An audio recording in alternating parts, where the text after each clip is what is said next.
Hello and welcome to this introductory video of data analysis field.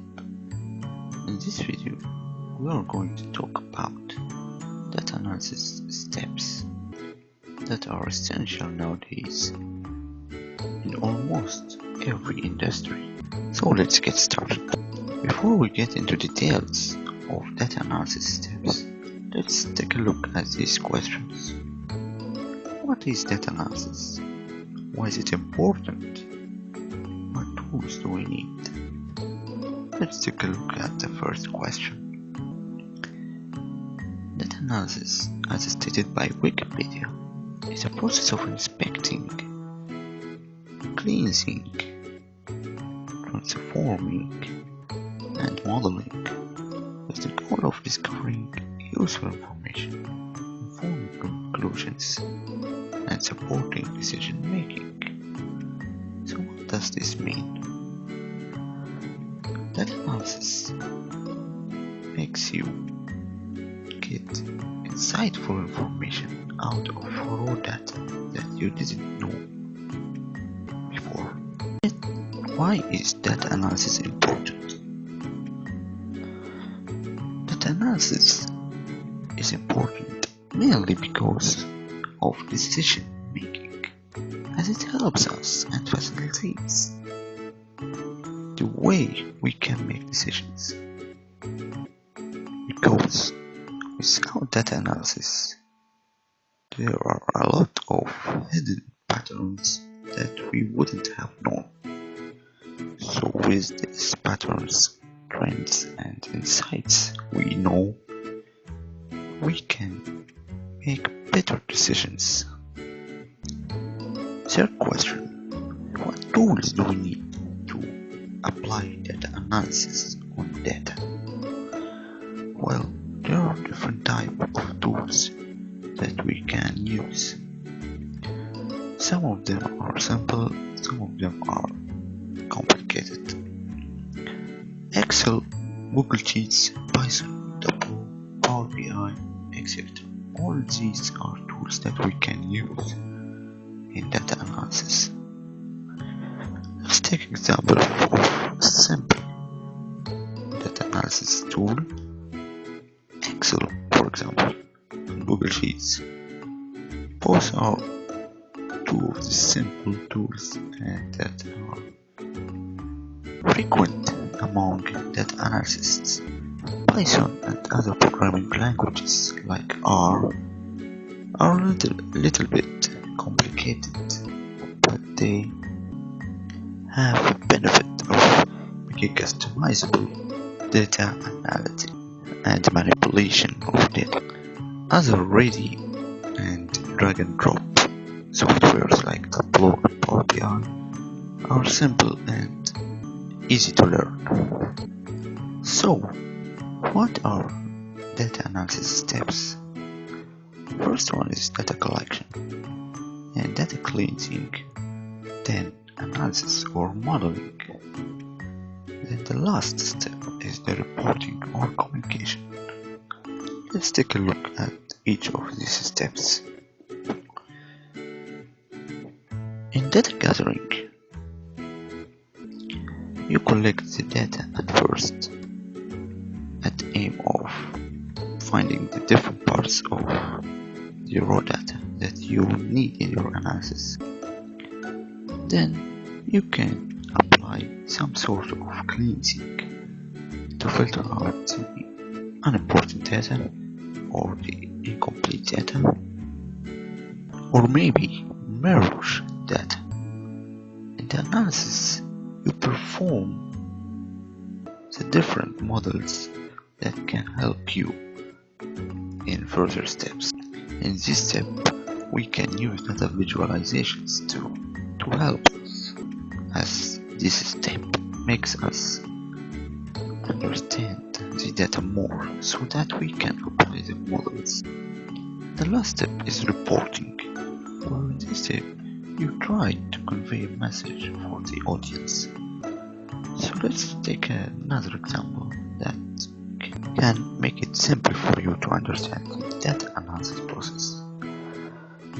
Let's say that you want to make a homemade chicken. Then this is the steps that you will need to cook a chicken at home. First step, you will need to bring the ingredients that are found in your recipe. This can include the chicken itself, vegetables, maybe water, maybe some bread. Then the second step would be cleansing the food. You might need knife, grill sticks, a filter, and then the third step. Here you can go through different ways of processing your food. You can either grill it, you can fry it, you can microwave it, which is the same as the different type of models that you can apply to your data. And the last step, after finishing cooking, you serve your food, and it can have different type or way to be served in, depending on the analysis that you have made. In this scenario, how did you cook your food? Did you grill it? Did you fry it? Did you serve a side dish with it? So let's take a look at each of these steps again in detail. Data gathering. In data gathering, this is the step where you collect your data. Most of the times, we collect our data from the internet. Either we download it or we scrape it from web pages and different websites, or querying it from an API, and etc. Then the second step would be importing this data that you have downloaded into a programming environment. For example, if you are using Python, you import it into Jupyter Notebook or Spider or any other environment. If you are using R language, you can import it in your R Studio environment. Note that you can also don't need the first step. Maybe your data is already on your local machine. Now the second step, data cleansing. Before you clean your data, you need to do an assessment for your data so that you can decide what needs to be cleansed and what needs to be remained as it is. There are two types of assessment, or two reasons to assess data. The first one is the quality issues, second one is the tightness issues. You can perform assessment in two ways, either visually or programmatically. You will perform both of them in most of the times, but in most of the times, visually alone won't be beneficial a lot.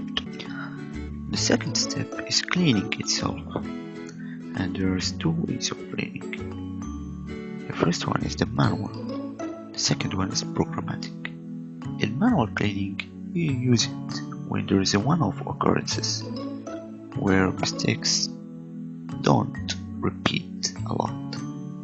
While if it repeats, we need to use the programmatic way of cleaning, which is much more efficient and time saving. The third step of data analysis is the analysis itself, or the modeling. In this step, as we have said before, we need to perform some sort of exploratory analysis where you develop data visualizations to make you understand your data. And these visualizations don't need to be perfect or clean or attractive, because the reason we are making this analysis is to understand, nothing more. Then we can model and analyze the data by performing different statistical models. Then the last step of this process is the reporting. In reporting, we perform explanatory analysis, which is done to explain our insights. And this is done when you want to convey the message you have achieved for the others. And in this step, your report or visualizations should be accurate, insightful, and visually appealing, because this is the last step where your work will be shown to the public. Thank you.